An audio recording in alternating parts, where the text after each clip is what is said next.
हाय fellows, आज हम electrical की दुनिया के most important parts Ohm's law के बारे में जानने वाले हैं। तो आज के इस वीडियो में मैं जो टॉपिक कवर करने वाला हूँ वो आपको स्क्रीन पर दिखाई दे रहा होगा। तो चलिए आगे बढ़ते हैं। ओम्स लॉ क्या है? It states that the current flowing through a conductor between 2 points is directly proportional to the voltage across the 2 points and inversely proportional to the resistance between them. ये तो आपने कभी तो सुना होगा। सुनने में थोड़ा कॉम्प्लिकेटेड है, लेकिन ये सीधी सी बात है कि ओम्स लॉ सिर्फ हमें voltage, current and resistance P, I and R इनके बीच के रिलेशन के बारे में बताता है। अगर आपको ये वाला डेफिनेशन याद नहीं रहता है तो आप इंटरव्यू में ये जो स्क्रीन पर दिखाई दे रहा है इस इक्वेशन को आप बता सकते हैं। वीर VIR, ये दिमाग में फिट कर लो। वीर यानी V is equal to I into R. ये ओम्स लॉ का फॉर्मूला है और इसी फॉर्मूले से हमें हमारे ये तीन जो इलेक्ट्रिकल या फिर कहे इलेक्ट्रिकल सर्किट में जो V यानी कि वोल्टेज, करंट एंड रेजिस्टेंस है उनका रिलेशन मिलता है। तो चलिए इन तीनों के बारे में जानते हैं। वोल्टेज को हम इलेक्ट्रिकल पोटेंशियल डिफरेंस भी कहते हैं। ये एक फोर्स होता है जो कि इलेक्ट्रिकल चार्जेस को कंडक्टर में पुश करता है। वोल्टेज एक इलेक्ट्रिकल पोटेंशियल डिफरेंस है किसी भी 2 पॉइंट में इलेक्ट्रिकल सर्किट में। वोल्टेज हमारी पानी के पाइपलाइन के प्रेशर की तरह है। जितना ज़्यादा पानी का प्रेशर होगा उतना पाइपलाइन में ज़्यादा पानी फ्लो करेगा। सेम वे जितना ज़्यादा वोल्टेज होगी हमारे सर्किट में उतनी ही ज़्यादा करंट फ्लो करेगा हमारे कंडक्टर में। वोल्टेज को हम V से डिनोट करते हैं और इसके जो सोर्सेज हैं वो आप स्क्रीन पे देख सकते हैं। अगर हमें किसी भी सर्किट में वोल्टेज को फाइंड करना है तो हमें मल्टीमीटर या फिर वोल्टमीटर को पैरेलल में कनेक्ट करना पड़ेगा। ये डीसी बैटरी है, इसका अगर हमें वोल्टेज फाइंड आउट करना है तो पॉजिटिव टर्मिनल ऑफ बैटरी को पॉजिटिव ड्रॉप के साथ कनेक्ट करना पड़ेगा और नेगेटिव को नेगेटिव के साथ। मल्टीमीटर से हम एसी वोल्टेज भी चेक कर सकते हैं। करंट, अगर इसका काम हम ओम्स लॉ में देखें तो यही वो इलेक्ट्रिकल चार्जेस हैं जो कि कंडक्टर में एक जगह से दूसरी जगह पर मूव होते हैं। इसको अगर हम पाइप के एग्जांपल से कंपेयर करें, इलेक्ट्रिक करंट ही वो पानी है जो एक जगह से दूसरी जगह पे पाइप में फ्लो हो रहा है। करंट का यूनिट है एम्पियर, इसको हम ए से डिनोट करते हैं। अगर हमको सर्किट में कितना करंट फ्लो हो रहा है वो पता लगाना है तो हमें करंट मेजरिंग डिवाइस को सीरीज में कनेक्ट करना पड़ेगा सर्किट में, या फिर आप क्लैंप मीटर को भी यूज कर सकते हैं। रेजिस्टेंस मेजर करता है कि एक मटेरियल या फिर कंपोनेंट में कितना पावर है करंट को फ्लो होने से रोकने के लिए। It's determine how difficult it is for the current to pass through a material. अगर इसको हम पाइप वाले एग्जांपल से कंपेयर करें तो जितना पाइप नैरो होगा उतना वाटर फ्लो होने में दिक्कत होगा। उसी तरह जितना रेजिस्टेंस ज़्यादा होगा उतना हमारा करंट फ्लो कम होगा सर्किट में।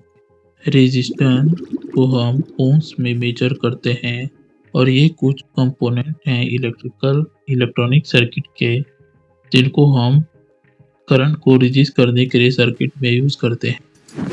वीर यानी कि V is equal to I into R, ये हमारा ओम्स लॉ का फॉर्मूला है। अगर हमको वोल्टेज को निकालना है तो I और R कितना है सर्किट में वो पता होना चाहिए। अगर हमको करंट को निकालना है तो हमको R, V एंड R के बारे में पता होना चाहिए। ये फॉर्मूला कैसे आया? तो हमारा Ohm's law V is equal to I into R, ये हमको पता है। अगर हमको करंट को निकालना है तो वोल्टेज के नीचे हमको ये रेजिस्टर ले जाना पड़ेगा। तो ये हो गया फॉर्मूला आपका I is equal to V into R. अगर हमको रेजिस्टेंस को निकालना है तो फिर से हमको वोल्टेज के नीचे करंट को ले जाना पड़ेगा। तो I R is equal to V upon I, ये हो गया हमारा रेजिस्टेंस का फॉर्मूला, एक करंट का फॉर्मूला और ये वोल्टेज का फॉर्मूला। तो अगर हमको तो कौन सी भी क्वांटिटी पता है तो हम तीसरे वाले को निकाल सकते हैं। यही ओम्स लॉ है और यही इन तीनों के बीच में रिलेशन है। तो चलिए अब पहले हम एक मैथमेटिकल इक्वेशन सॉल्व करते देखते हैं। अगर हमको सर्किट में जो रेजिस्टेंस है वो पता है 1K यानी कि 1000 ओम्स रेजिस्टेंस है किसी भी सर्किट में, और अगर उसी सर्किट में हमको करंट पता है, करंट है समझ लीजिए कि 9 मिली एम्पियर, ये हो जाएगा 0.009 एम्पियर। तो हम इसके द्वारा वोल्टेज को कैलकुलेट कर सकते हैं। I into R voltage, current हो गया आपका 0.009 ampere multiply by resistance 1000 ohms. तो इसका आंसर होगा 9 वोल्ट्स। वोल्टेज का डिनोट करते हैं V से। अब हम करंट को निकाल के देखते हैं। मैं सेम एग्जांपल ले लेता हूँ, सेम वैल्यू ले लेता हूँ, यही वाले। वोल्टेज पता है और रेजिस्टेंस पता है। तो वोल्टेज कितना है हमारा 9 वोल्ट और रेजिस्टेंस कितना है हमारा 1000 ओम्स यानी कि 1K ओम्स। सो हमको करंट निकालना है तो फिर से करंट का फॉर्मूला क्या है V अपॉन R। तो voltage 9 volt divided by 1000 ohms. तो इसका आंसर आ जाएगा हमारा 0.009। अगर कोई डाउट है तो आप इसको कैलकुलेटर में डाल के देख सकते हैं, इतना ही आंसर आएगा 0.009 एम्पियर सॉरी। और अगर हमको रेजिस्टेंस को निकालना है तो हम तब हमको वोल्टेज कितना है और करंट कितना है वो मालूम होना चाहिए।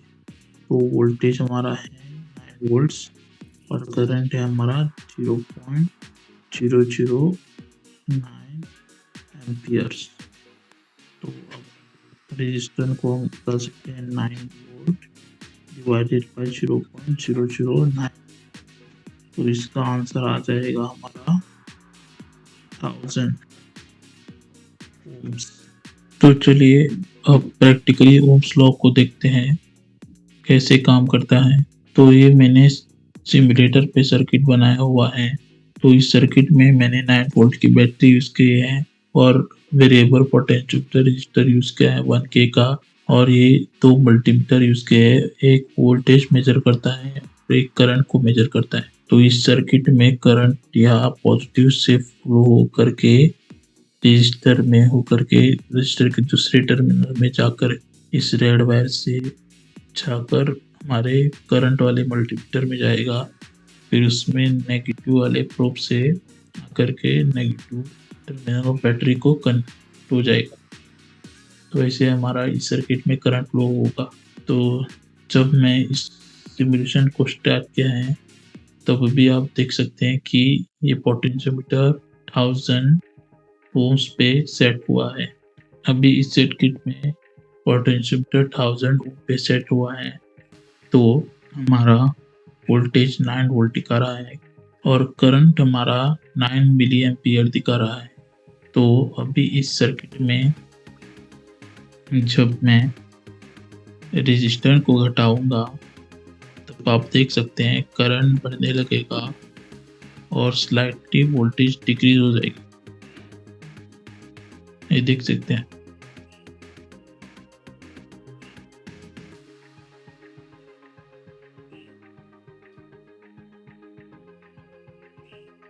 अगर मैं इस सर्किट में वोल्टेज बढ़ा सकता था तो करंट भी ऑटोमेटिकली इंक्रीज हो जाएगा। तो अभी हमने ओम्स लॉ के बारे में बहुत कुछ जान लिया है। तो अभी देखते हैं इसको हम रियल वर्ल्ड एप्लीकेशन में कहाँ-कहाँ पर यूज़ कर सकते हैं। तो इसको हम बहुत जगह पर यूज़ कर सकते हैं, जैसे कि इलेक्ट्रॉनिक सर्किट डिज़ाइन में, या फिर इसको हम इलेक्ट्रिकल वायरिंग भी यूज़ कर देते हैं, या फिर हमारा जो बैटरी चार्जर होता है, मोबाइल बैटरी चार्जर, या फिर और किसी बैटरी का बैटरी चार्जर ले लो। इसको डिज़ाइन करने में ओम्स लॉ का यूज़ हो जाता है। हम पहले ही मैथमेटिकल कैलकुलेशन करके वोल्टेज या फिर करंट या फिर रेजिस्टेंस को पता लगा सकते हैं किसी भी सर्किट में। तो शुक्रिया इस वीडियो को अंत तक देखने के लिए। अगर आपको वीडियो से कुछ सीखने को मिला है तो इस चैनल को सब्सक्राइब करके, वीडियो को लाइक करके कमेंट कर देना। Thank you for watching.